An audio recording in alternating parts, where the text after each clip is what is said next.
ఈర్ష్య. అనగనగా మామిడి కుదురు అని ఒక అందమైన గ్రామం. ఆ గ్రామంలో నివసిస్తున్న ప్రియా మరియు స్వాతిలు చిన్నప్పటి నుండి ప్రాణ స్నేహితులు. వీరిద్దరూ కూడా తమ కష్ట సుఖాల్లో ఎప్పుడూ ఒకరికొకరు తోడుగా ఉంటారు. అయితే వీరి స్నేహాన్ని చూసి గ్రామస్తులు కూడా భలే ముచ్చట పడతారు. అలానే ప్రియాకు బొమ్మలు వేయటం అంటే చాలా ఇష్టం. నిజానికి ఆమె వేసే బొమ్మలలో తప్పొప్పులను స్వాతి చెబుతుంది. కాకపోతే ప్రియా నలుగురితో అంత త్వరగా కలిసిపోయే స్వభావం కాదు. ఇక ఈమెకు భిన్నంగా స్వాతి మంచి లాకీగా ఉంటుంది. ప్రియా, ఈ ఏడాది జరగబోయే కల్చరల్ ప్రోగ్రామ్ లో నువ్వు పాల్గొంటున్నావా?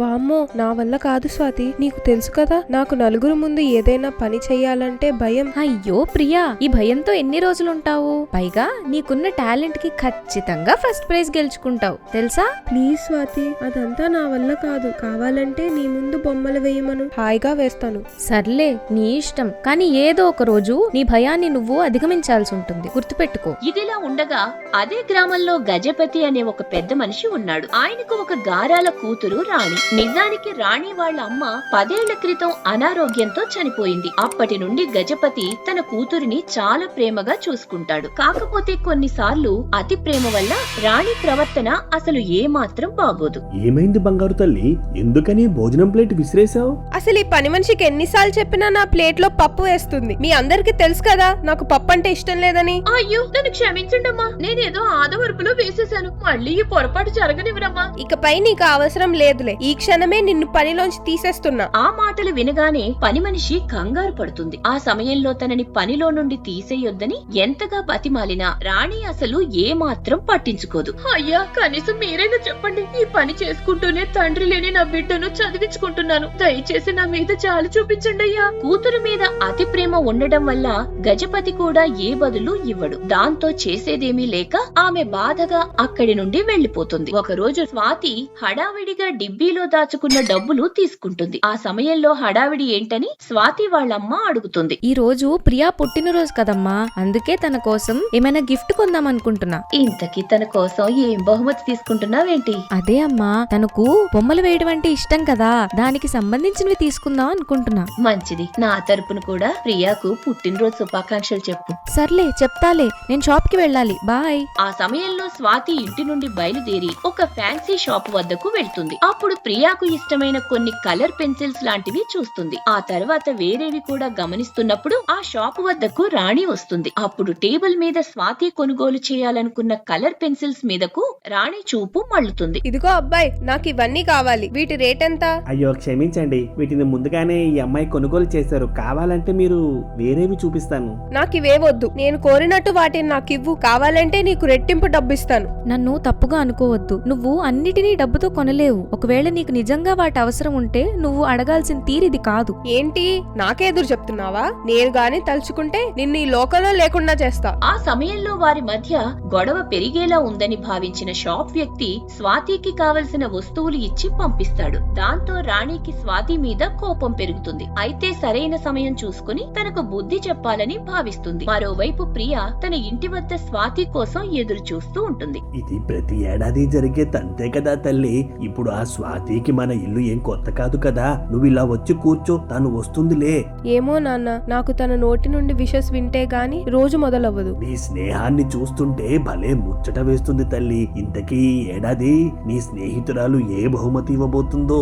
ఏమో తెలియదు నాన్న. కాకపోతే ఖచ్చితంగా నా మనసుకు నచ్చే బహుమతి ఇస్తుందని తెలుసు. అలా వారిద్దరూ మాట్లాడుకునే సమయంలో స్వాతి ఇంటికి చేరుకుంటుంది. ఆ తర్వాత తన స్నేహితురాలికి శుభాకాంక్షలు చెప్పి తన కోసం కొన్న బహుమతి ఇస్తుంది. అయితే ప్రియాకి అది బాగా నచ్చుతుంది. అలా ఇద్దరూ సరదాగా రోజంతా సమయాన్ని గడుపుతారు. మరోవైపు రాణి షాప్ దగ్గర జరిగిన విషయం పదే పదే తలుచుకుంటుంది. అసలు దానికి ఎంత పొగరు! నాకు నచ్చిందని తెలిసి కూడా తీసుకుపోయింది. నేను ఈ విషయాన్ని అంత తేలిగ్గా వదిలిపెట్టను. మన పొలానికి ఎరువులు వేయించారు కదా? ఆ నిన్ననే వేయించామయ్యా. అలానే కొబ్బరి తోటలో లోడ్ కూడా వెళ్ళిపోయింది. మంచిది, మీరు సాయంత్రం వచ్చి కూలి డబ్బులు తీసుకోండి. అలాగే అయ్యా.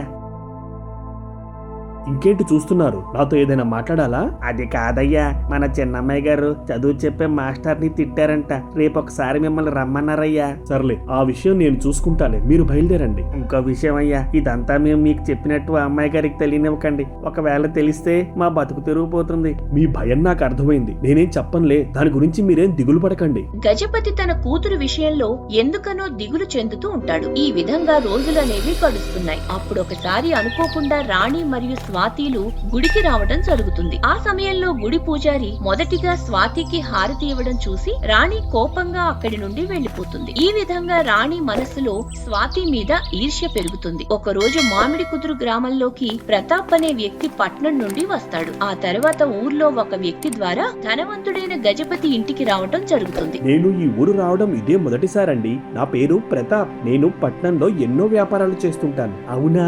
మరి మా ఊరికి ఏ పని మీద వచ్చారండి?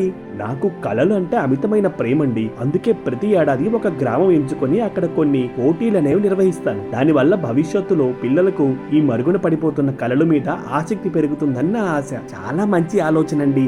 ఈ పని పూర్తయ్యే వరకు మీరు మా ఇంట్లోనే ఉండొచ్చు. అలానే మీకు ఎలాంటి సాయం కావాలన్నా చేస్తాను. నిజంగా మీది చాలా పెద్ద మనసండి. అలాగైతే ముందుగా ఈ పోటీ గురించి ఊర్లో దండోరా వేయించండి.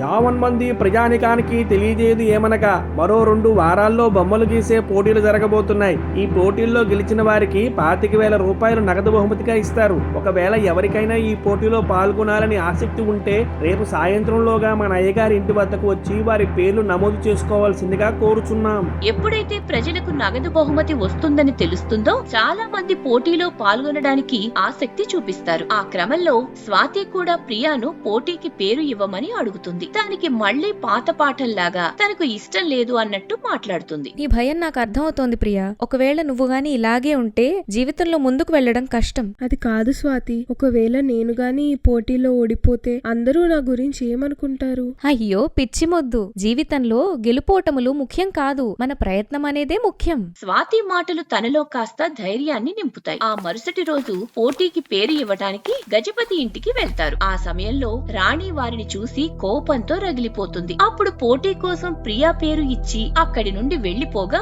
రాణి కూడా వచ్చి తన పేరు కూడా రాసుకోమని చెప్తుంది. నిజంగా నువ్వు పోటీలో పాల్గొంటావా తల్లి? నేను రాత్రి అడిగితే నీకేం ఇష్టం లేదన్నట్టు చెప్పావు. నా మనసు ఇప్పుడే మార్చుకున్నాను. ఈ పోటీలో నేను ఎలాగైనా గెలవాలి. సర్లే, ఈ పోటీ కోసం సిద్ధపడు. నాకు నీ ప్రతిభ మీద నమ్మకం ఉంది. నిజానికి స్వాతి వాళ్ల మీద ఉన్న కోపంతో రాణి ఈ పోటీకి ఒప్పుకుంది. మరోవైపు ఏ చిత్రం వెయ్యాలా అని ప్రియా ఆలోచనలో పడుతుంది. ఈ విధంగా వారం రోజులు గడుస్తాయి. అప్పుడు ఒకసారి గజపతి వద్దకు రాణి వచ్చి మాట్లాడుతుంది. నాకు మీరు ఒక సాయం చేయాలి నాన్న.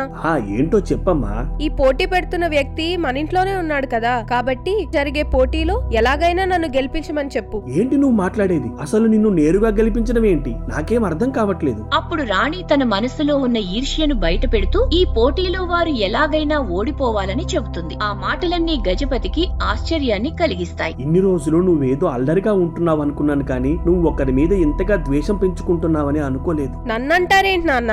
మీకు నా మీద నిజంగానే ప్రేమ ఉంటే ఈ పోటీలో గెలిపించండి, లేదంటే నేను మీతో జీవితంలో మాట్లాడను అని కోపంగా అక్కడి నుండి వెళ్లిపోతుంది. దాంతో ఏం చెయ్యాలా అని గజపతి ఆలోచనలో పడతాడు. సరిగ్గా పోటీ రోజు రానే వచ్చింది. అప్పుడు ప్రతాప్ ఏర్పాటు చేసిన చోట్లలో పోటీకి పేర్లు ఇచ్చిన వాళ్ళు వచ్చి నిలబడతారు. ఆ సమయంలో ప్రియా కాస్త కంగారు పడుతుంది. అయితే గుంపులో నిలబడి ఉన్న స్వాతిని చూశాక తన మనస్సు కాస్త కుదుట పడుతుంది. అలానే రాణి కోపంతో వారి మీదకు చూపులతో నిప్పులు కురిపిస్తుంది. మీ అందరికీ స్వాగతం. ఈ రోజు జరగబోయే పోటీలు మీకు మంచి వినోదాన్ని కలిగిస్తాయని అనుకుంటున్నాను. అలాగే ఈ పోటీలో గెలిచేది ఎవరో మీ ఊరి పెద్దయిన గజపతి గారు నిర్ణయిస్తారు. అదేంటి ప్రతాప్ గారు, నా మీద అంత పెద్ద బాధ్యత వేశారు? మరేం పర్లేదండి, మీరు ఈ పని చేయగలరు. నాకు మీ మీద నమ్మకం ఉంది. ఇప్పుడు నా గెలుపు సులువైపోయినట్టే. మా నాన్న ఎలాగో నన్నే గెలిపిస్తాడు. నేను గెలిచిన తర్వాత వారి మొహాల్లో చూడాలి.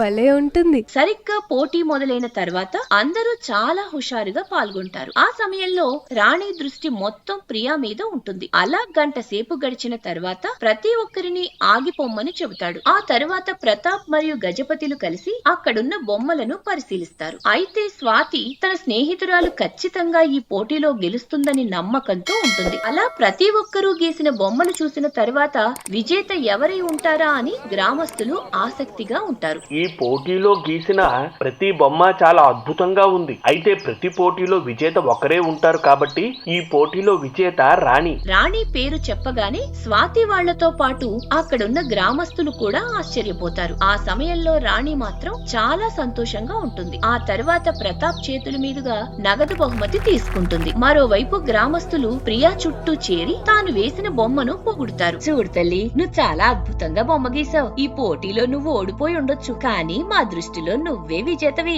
అవును ప్రియా, నిన్ను చూశాక నా బిడ్డకు కూడా ఇలాంటివి నేర్పించాలని ఆశపడుతున్నాను అని వారంతా మాట్లాడుతూ ఉంటే ప్రియాకు చాలా సంతోషంగా ఉంటుంది. అదే సమయంలో విజేతగా నిలిచిన రాణి మాత్రం వారి మాటలకు కోపంతో రగిలిపోతుంది. ఆ క్షణం గజపతి తన బిడ్డ వద్దకు వచ్చి, చూశావా తల్లి, నేను నిన్ను విజేతగా ప్రకటించి ఉండవచ్చు, కానీ నిజమైన కళను గుర్తించిన ప్రజలు ఆమె వద్దకే వెళ్లారు. నువ్వు ఒకరి మీద అసూయ, ఈర్ష్యతో ఈ పోటీలోకి దిగావు. దానివల్ల నువ్వు ఈ స్థితిలో ఉన్నావు. నేను గెలవాలనుకోవడం తప్పా నానా? అందులో నేను చేసిన పొరపాటేముంది? ఒకరి ఓటమి కోసం నువ్వు ఎలాగైనా గెలవాలనుకోవడం తప్పే కదా రాణి. నువ్వు నీలా ఉన్న రోజున అన్నీ నీకు దగ్గరవుతాయి. గజపతి మాటలు రాణిని ఆలోచింపచేసేలా చేస్తాయి. ఆ తర్వాత ప్రియా వాళ్ల వద్దకు వెళ్లి తన తప్పును ఒప్పుకుని క్షమాపణలు కోరుకుంటుంది. అయితే తన బిడ్డలో వచ్చిన ఈ మార్పుకు గజపతి సంతోషిస్తాడు. అయ్యో రాణి, నీ మీద మాకు ఏ కోపం లేదు. ఒకవేళ తెలియక మేమేమైనా బాధ పెట్టుంటే మమ్మల్ని క్షమించు. నేను మిమ్మల్ని క్షమించాలంటే మీరొక పని చేయాలి.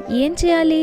ఈ రోజు నుండి మనమంతా స్నేహితులుగా ఉండాలి. అలాగైతేనే మిమ్మల్ని క్షమిస్తాను. ఆ మాటకు స్వాతి ప్రియాలు నవ్వుకుని సరేనని ఒప్పుకుంటారు. ఇక నేను బయలుదేరాల్సిన సమయం వచ్చింది గజపతి గారు. నిజంగా మీరు మా ఊరికి రావడం మంచిదైందండి. ఇప్పుడు ఈ పోటీ వల్ల నా బిడ్డలో ఒక మంచి మార్పును చూడగలిగాను. నాకు కూడా ఈ విషయంలో సంతోషంగా ఉందండి అని ప్రతాప్ మాట్లాడి అక్కడి నుండి బయలుదేరి వెళ్లిపోతాడు. అదే విధంగా వారు ముగ్గురు కూడా మంచి స్నేహితులుగా మారి సరదాగా సమయాన్ని గడపటం మొదలు పెడతారు. మనం జీవితంలో ఎప్పుడూ కూడా ఒకరి మీద ఈర్ష్యతో ఉండకూడదు.